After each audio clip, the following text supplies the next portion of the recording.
تو اللہ تعالیٰ نے ان کی اس بات کا یہ جواب دیا کہ اگر اس کے پاس اتنا بڑا پروٹوکول ہوتا اور وہ اتنے اس کو اونچی سوسائٹی میں پیدا کیا جاتا تو کیا یہ ممکن تھا کہ وہ نبی جو ہے وہ چھوٹے لوگوں اور عام لوگوں تک دعوت پہنچا سکتا؟ کیونکہ جب بھی کوئی نبی دعوت دیتا ہے تو سب سے پہلے جو اس کے میسج کو قبول کرتے ہیں وہ لوگ ہوتے ہیں جو کمزور لوگ ہوتے ہیں، یا عام لوگ جو ہوتے ہیں وہ اس کی دعوت کو قبول کرتے ہیں۔ پھر اس کے بعد ان کا تیسرا اعتراض یہ تھا کہ یہ کیسے ممکن ہے جب مر کے ہم مٹی ہو جائیں گے، مر جائیں گے اور ہماری ہڈیاں بھی گل جائیں گی تو ہمیں اللہ تعالیٰ دوبارہ اٹھائے گا اور ہمیں دوبارہ پیدا کرے گا اور ہم سے حساب کتاب لے گا، یہ کیسے ممکن ہے؟ تو اللہ تعالیٰ نے بتایا کہ جب اللہ تعالیٰ زمین و آسمان کی پیدائش اس کو پیدا کر سکتا ہے تو انسان کو پیدا کرنے میں کیا مشکل ہے؟ یا جب اللہ تعالیٰ نے انسان کو ایک دفعہ بنا لیا تو کیا اس کو دوبارہ اٹھانا مشکل ہے؟ جب پہلی بار کی پیدائش مشکل نہیں ہے تو دوبارہ اس کو زندہ کرنا کیسے مشکل ہو سکتا ہے؟ یہ ان کے مین اعتراضات تھے، اور اللہ تعالیٰ نے قرآن مجید میں مکی صورتوں میں ان اعتراض کے جگہ جگہ جواب دیے، لیکن ان کے رستے میں جو چیز آ گئی وہ تھی ضد۔ جہل تھا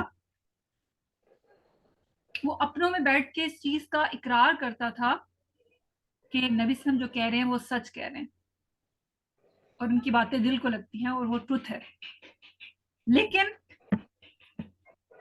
اس کو وہ کیوں نہیں مانتا تھا؟ اس کے نہ ماننے کی جو وجہ تھی وہ یہ تھی کہ ہمارا قبیلہ اور نبی صلی اللہ علیہ وسلم کا قبیلہ تو ٹکر کا ہے، یعنی وہ نیک کام کرتے ہیں تو ہم بھی نیک کام کرتے ہیں، وہ اچھے کام کرتے ہیں ہم بھی نیک اچھے کام کرتے ہیں، تو انہوں نے نبوت کا دعویٰ کیا ہے تو ہم اس کو قبول کر لیں، ہم کیسے اس کی تصدیق کر لیں؟ ہم تو پھر پیچھے رہ جائیں گے نا، ہمیں تو ان کے انڈر آنا پڑے گا، ہم تو ان سے آگے رہنا چاہتے ہیں۔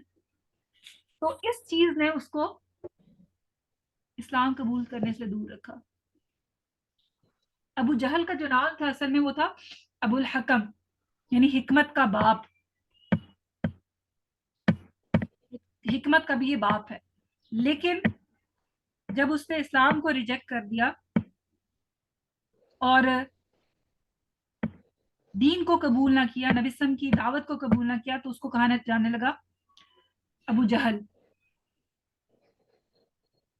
حالانکہ اپنے قبیلے میں اس کی بات کو سنا جاتا تھا اور اس کی بات کی ورث تھی اور اس سے مشورہ کیا جاتا تھا، لیکن آخرت کے تعلق سے اس کے جو ڈیسیجن تھے وہ پور ڈیسیجن تھے، یعنی وہ آخرت کے مطابق ڈیسیجن نہیں کر سکا، جیسے اس نے دنیا میں اتنے زبردست ڈیسیجن کیے لیکن دنیا تو ختم ہو جانے والی ہے، اس نے کوئی عقل مندانہ ڈیسیجن نہیں کیا آخرت کے حوالے سے، اور آخر میں اس کا انجام کیا ہوا؟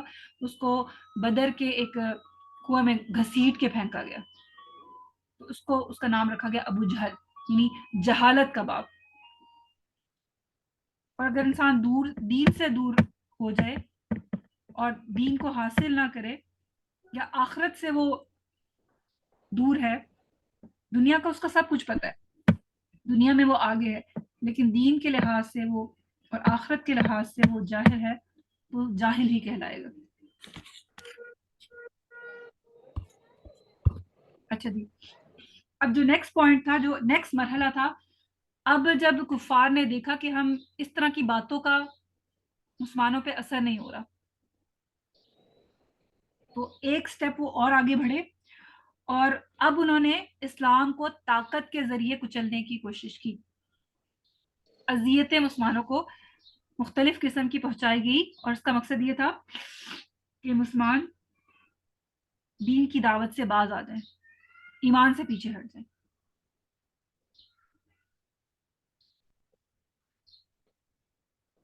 جن جن مسلمانوں کو کفار نے اذیتیں دی وہ کون تھے؟ وہ عام طور پہ غلام تھے یا کمزور مسلمان تھے، ٹھیک ہے؟ تو جو طاقتور تھا، جو کافر طاقتور تھا، اس نے اپنے کمزور غلام پہ ظلم کیا، زیادتی کی، تاکہ وہ اس دین سے پیچھے ہٹ جائے، ٹھیک ہے؟ اس میں سب سے پہلے